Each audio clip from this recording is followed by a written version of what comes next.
அஸ்ஸலாமு அலைக்கும் வரஹ்மத்துல்லாஹி வபரகாத்துஹு. மஸ்ஜித் சேவைக்குழு அறிவித்துள்ள அறம் சார்ந்த கதை போட்டியிலே கலந்து கொள்வதில் உண்மையிலே எனக்கு மகிழ்ச்சி. நான் டாக்டர் நசீர் எம்டி, திருப்பூர்.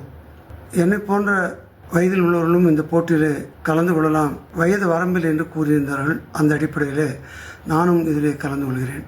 இதனுடைய நோக்கம் என்னவென்று சொன்னால், இந்த கதைக்கு என்ன அடிப்படையான காரணம் என்று சொன்னால், ஒரு நபி மொழியும் ஒரு மூதுரையும், அந்த இரண்டின் அடிப்படையில் தான் இந்த கதை சொல்லப்படுகிறது. இதை நமது குழந்தைகள் கேட்பதன் மூலம் ஒரு நபி மொழி பற்றியும் ஒரு மூதுரை பற்றியும் இந்த கதையின் மூலமாக விளங்கிக் கொள்ள முடியும். ஆகவே எல்லோரும் அதிக அளவிலே இதில் பங்கெடுத்துக் கொள்ள வேண்டும் என்றும் நான் இதன் மூலம் கேட்டுக்கொள்கிறேன். இத்தகைய ஒரு அரிய வாய்ப்பை, அறம் சார்ந்த கதைகள் சொல்லப்பட வேண்டும் என்ற ஒரு அரியதொரு வாய்ப்பை வழங்கிய மஸ்ஜித் சேவைக்குழுக்கு நன்றி சொல்லிக்கொண்டு இப்பொழுது என்னுடைய கதையை நான் சொல்ல ஆரம்பிக்கின்றேன். கொஞ்சம் கவனித்து கேட்க வேண்டுமாய் அன்போடு கேட்டுக்கொள்கிறேன். அஸ்ஸலாமு அலைக்கும். திருச்சியில் ஒரு புறநகர் பகுதியில் ஒரு ஏழை குடும்பம் வாழ்ந்து வந்தது. குடும்பத் தலைவர் ராவுத்தர், குடும்பத் தலைவி ஆஜராமா.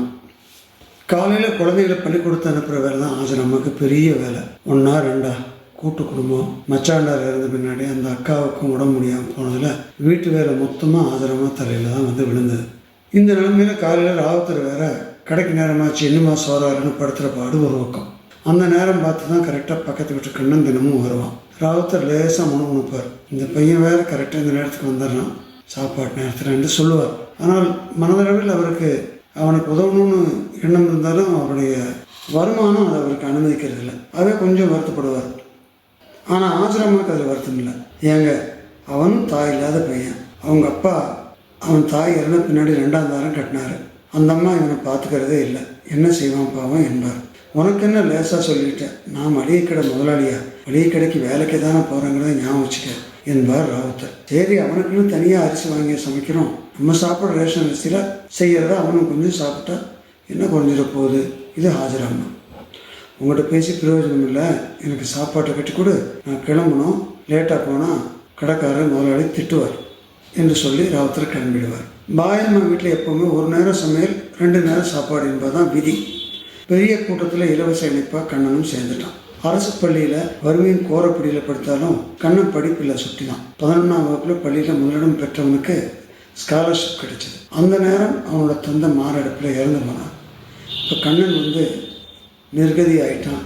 ஊரை விட்டு போகிறதுன்னு முடிவு பண்ணி ராவுத்தரை விட்டுக்கிட்டு சொல்லிட்டு கண்ணீரோடு விடைபெற்று திருச்சியை விட்டு போயிட்டான். இதுக்கடையில் ராவுத்தர் வேலை செய்ய மளிகை கடைக்காரர் கடன் சுமையில் கடையில் மூடிட்டார். ராவுத்தருக்கும் வேலை போச்சு. ஆதராமையும் வளர்ந்த குழந்தைங்களையும் அழைச்சிட்டு திருப்பூருக்கு இடம்பெயர்ந்தார் ராவுத்தர்.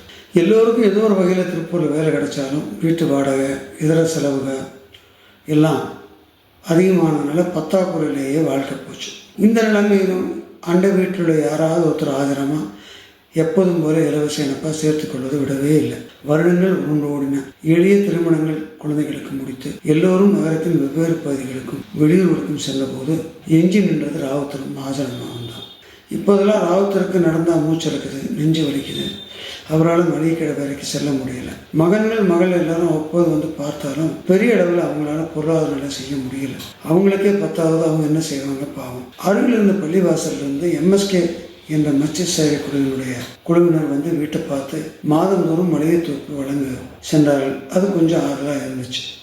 இருந்தாலும் மருத்துவ செலவு சுமையாகத்தான் இருந்தது. உழைத்தே வாழ்ந்து பழைய ராவுத்தருக்கோ யாரிடம் போய் எந்த உதவியும் கேட்க மனசு வரல.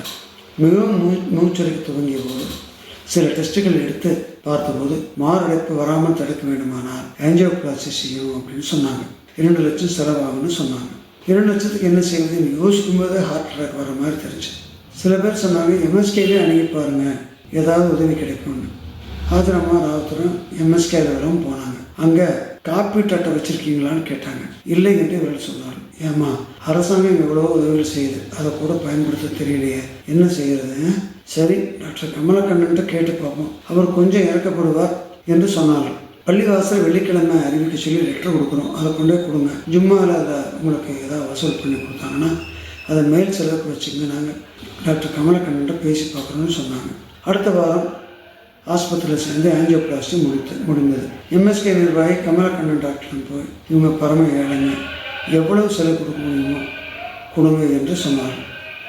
டாக்டர் கமலக்கண்ணன் எம்எஸ்கே நிர்வாகி பார்த்து, ஆஜியார் எத்தனையோ கேஸ் பண்ணுறோம், பணம் வந்துக்கிட்டு தான் இருக்குது, இந்த மாதிரி 1-2 கேஸ் ஃப்ரீயாக தான் பண்ணேன், என்ன குறைஞ்சிட போகுது, உங்களோட எம்எஸ்கே சேவை நானும் தான் பங்கெடுத்துட்டேன்னு வச்சுக்கோங்களேன், இதில் சிரித்தபடியே சொல்லிவிட்டு நகர்ந்தார். ஹாஜரம்மாவுக்கு பொறுக்க முடியவில்லை. அவசரமாக டாக்டர் பின்னாடியே போனார். டாக்டர், உங்கள் பேர் கண்ணனா கமலக்கண்ணனா என்று கேட்டதும், கமலக்கண்ணன் தான், ஏமா என்றார். இல்லை டாக்டர், சும்மா தான் கேட்டேன் என்று முடித்து கொண்டார் ஹாஜரம்மா. ஹாஜரம்மாவினுடைய நினைவில் அவங்க வீட்டுக்கு சின்ன வயது கண்ணன் எப்போதும் சாப்பிட விடக்கூடிய அந்த காட்சி நிழலாடியதை தவிர்க்கவே முடியவில்லை. ஆனால் இவர் கமலக்கண்ணனாக இருக்காரு என்று யோசித்து கொண்டே சென்றார். அண்டை வீட்டார் பசித்திருக்க நாம் மட்டும் உண்டு கழிப்பது தர்மம் அல்ல என்பது நபிகள் நாயகத்தின் பொன்மொழி. மூதரை என்ன சொல்கிறது என்றால், நன்றி ஒருவருக்கு செய்த கால் அந்நன்றி என்று தருங்கள் என வேண்டா, தளரா வளர்த்தங்கு தாழ்வுண்ட நீரை தலையாலே தான் தருதலாம்.